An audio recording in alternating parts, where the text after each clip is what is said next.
fresh fish today. Best price. In the bustling, hopeful world of Sierra Leone in 1832, a boy was born.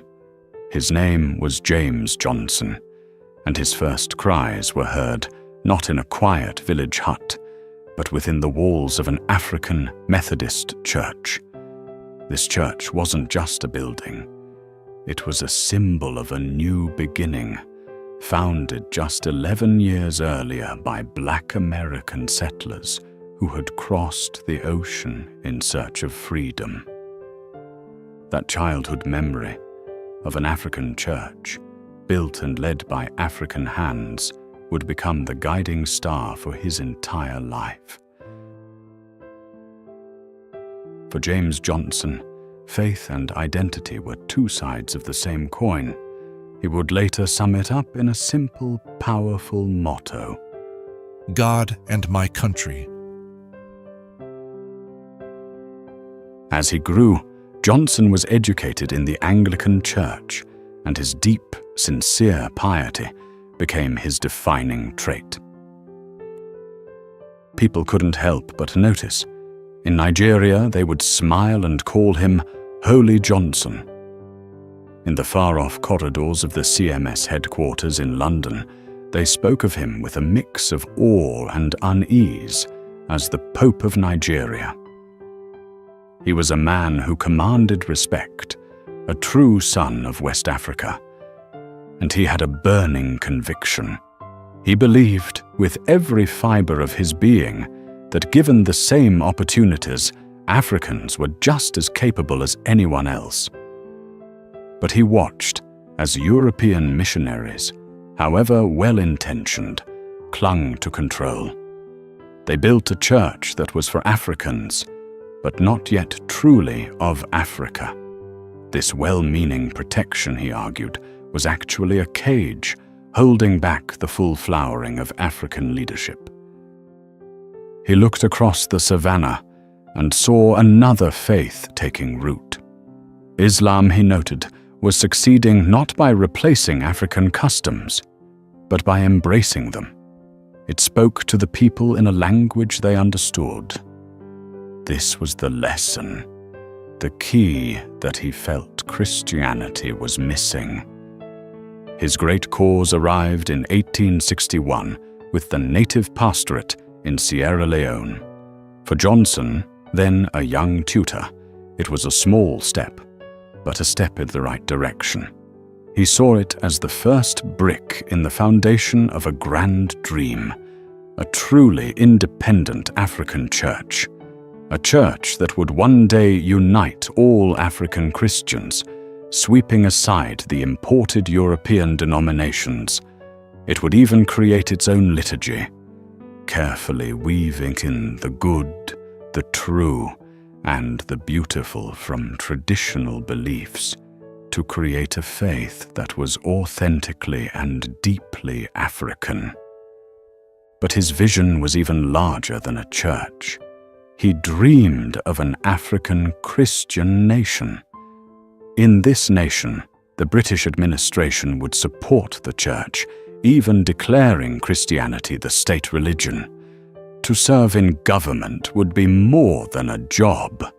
It would be a calling, guided by a code of Christian ethics. A golden opportunity to push for this dream arose in the vibrant, ambitious city of Lagos. The African elite there were tired of playing second fiddle in their own church. They were ready to take full control, to make the European missionaries unnecessary. Alarmed by this rising tide of nationalism, the CMS in London moved strategically. They decided to offer a compromise.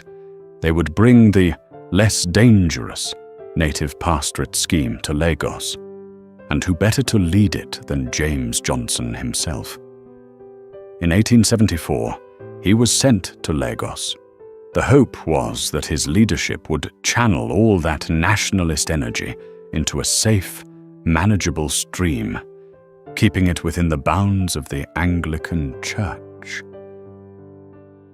2 years later, a new door opened. The interior of Yorubaland was ready for missionaries again.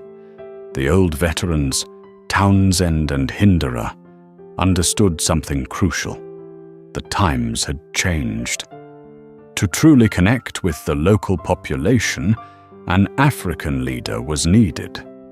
A European face no longer held the same automatic authority. Townsend, the British missionary overseer, put forward a bold name: make James Johnson the Bishop of Abeokuta and all Yorubaland. It was a stunning proposal. But the younger generation of missionaries pushed back hard. They were not ready for an African bishop. A compromise was struck. Johnson was made superintendent of the interior missions. His mission: reopen the old stations and build a self-sufficient church. He threw himself into the work with such energy, such visionary passion, that the missionaries on the ground grew nervous. They watched him and saw their worst fears coming true. A man building an independent church, one step at a time, and looking very much like a bishop in waiting. In 1880, they pulled him back. He was removed from the interior and returned to a simple parish in Lagos. For the nationalists, this was the final proof. James Johnson's removal wasn't just a disappointment, it was fuel on a fire. Immediately, 4 new Nigerian-owned newspapers sprang up in Lagos, their pages filled with passionate arguments for the African cause. They demanded a greater voice for the people in church affairs, and some even dared to raise the thorny issues of African customs like polygamy, which the European Church had so roundly condemned. When the aging bishop, Samuel Ajayi Crowther, the first African Anglican bishop, neared the end of his life, the West African press was united.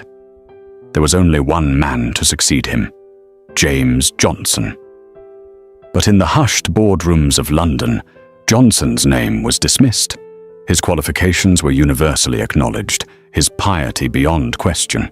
But his crime, in their eyes, was his racial feelings and his nationalistic stance, his divisive sentiments for their own course. He was too African, too proud, too much of a dreamer. He was passed over. James Johnson lived to see the Nigerian church grow, but he also saw its struggles. His dream of a unified, independent African church remained just out of reach.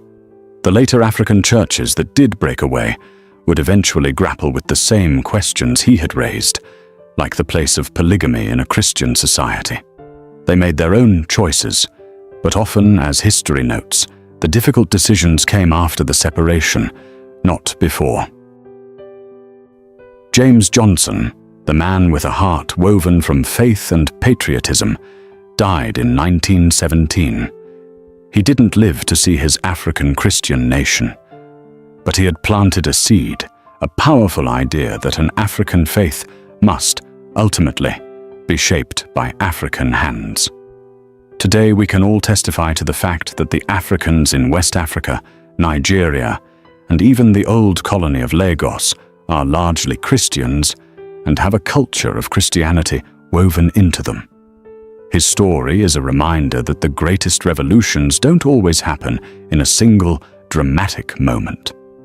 Sometimes they begin with a simple, stubborn belief that your God and your country are not separate worlds, but one and the same, and that the church, like the people it serves, must find its own voice.